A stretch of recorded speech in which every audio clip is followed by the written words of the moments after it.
La première circonscription compte environ 96 700 électeurs. Elle comprend les communes de Marais, Lifou, Ouvéa, l'île des Pins et la ville de Nouméa. Dans cette première circonscription, les jeunes de moins de 20 ans représentent 27,7% des habitants. Et selon les derniers chiffres de l'ISEE, toujours dans cette circonscription, le taux d'activité des 15-64 ans est de 71,3% et le taux d'emploi est de 61,9%. Des emplois principalement concentrés à Nouméa, la capitale, avec ses zones industrielles et ses offres de services.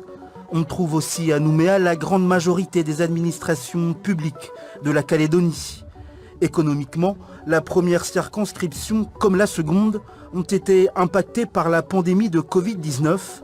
Les élus de la nation devront avoir ces chiffres en tête. Selon l'ISEE, en Calédonie en 2020, il y a eu une perte sèche de 2900 emplois et 3700 actifs ont dû adapter leurs conditions de travail. Pour le MEDEF-NC, la priorité reste la relance de l'économie.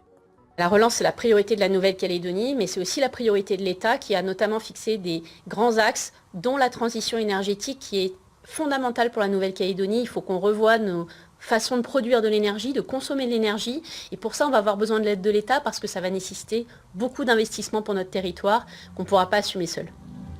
Côté syndicat, l'USTKE demande que les prêts contractés avec l'État soient transformés en subventions. Une dette coloniale, insiste le syndicat indépendantiste.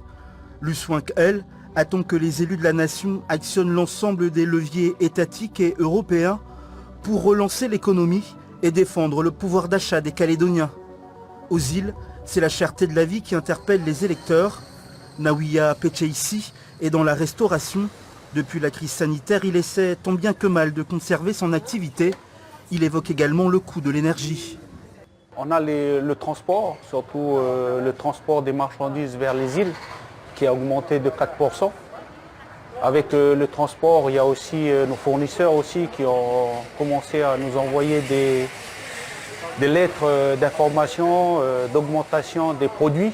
Donc notre clientèle va devoir faire un compromis entre consommer au restaurant et remplir le carburant d'essence.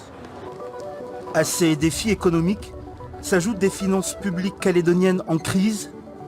C'est ce que souligne le dernier rapport de la Chambre territoriale des comptes.